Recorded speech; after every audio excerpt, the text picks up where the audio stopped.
Abalimi bano okwogera bino basinzidde ku kitebe ky'eggombolola y'e Rwankoni mu disitulikiti y'e Kyotera bwe babadde basinkanya amyuka omuwandiisi w'enkalakkalira mu disitulikiti y'ebyobulimi Ronald Segawa gy'agenda. Wano Segawa asinzidde ne yeebaza gavumenti olwa pulogulaamu ez'enjawulo z'ewa abantu okubakulaakulanya era n'asaba abantu okweyambisa ebintu ebibaweebwa omuli amasannyalaze, enguudo ennungi, ebigimusa ko n'ebirala okusobola okwekulaakulanya.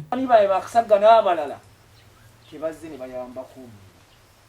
bayambako okutegeera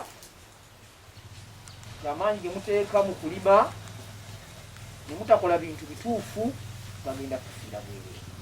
Waakiri abasatu oba oli awo wegirayo emyaka 35 eggombolo eriba ekoze eki?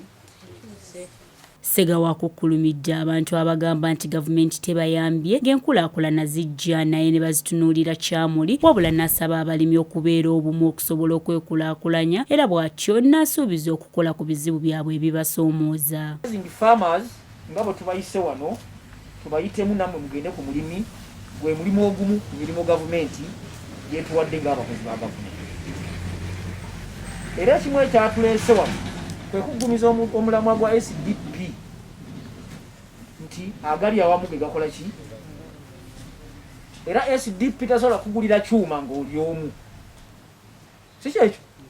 Abantu abali mu kitundu nga bakola ekintu kyekimu bakolere wamu. Ye akulira abakozi ba gavumenti mu ggombolola y'e Rwankoni Harriet Nabala ategeezezza nti bagezezzaako okusomesa abantu kyokka abamu batambula kasoobo naye bangi beenyigidde mu bibiina by'obwegassi, ekintu kyagambye nti kizzaamu amaanyi. Gavumenti ekoze ebintu bingi ng'eyita mu ministries ez'enjawulo, ng'eyita mu departments ez'enjawulo, naye lwaki tezimanyikiddwa? Ffe abalina zoogerera abalina okutuusa obubaka eri abantu tetugendayo. Nosanga omulimi sanga ali ku ggombolola ano nga ofiisi ye weeri naye nga mutuufu ofiisi y'omulimi salina kuba ku ggombolola. Ate yakulira ebyobulimi mu disitulikiti y'e Kyotera Dennis Lubinga agamba nti newankubadde okusoomoozebwa weekuli ebibiina by'abalimi 61 nga birimu abalimi 492 bye byakaganyirwamu mu nteekateeka eno nga biweereddwa obukadde obusoba mu 93 mu disitulikiti yonna era bw'atyo n'alambulula ne ku mitendera egy'enjawulo omuntu gy'alina okuyitamu okusobola okuganyulwa mu nteekateeka ya gavumenti eno. 2018 mu mwezi gwa Desemba naye okutuuka Desemba ono owa 2020 abalimi abali ku sisitimu nga b'ekyotera bawerera ddala 1,985 be bali ku sisitimu nga bava mu magombolola gonna.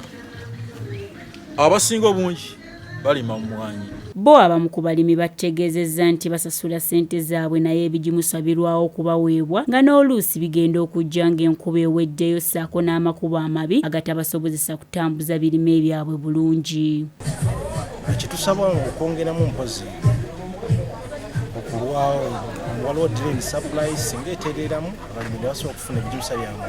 Newankubadde guli gutyo abalimi bano beebazizza enkola eno nti ebayambye nnyo okwongera ku bungi bw'emmwanyi ze bakungula. Okubiriza abantu baffe bannalwankoni okugenda mu maaso n'okujjumbira okugula ebigimusa ebyo tulabe nga twejja mu bwavu nga twesitula okugenda okukola twagatta okukozesa ebigimusa tukungula kinene era nze nakuba kukase.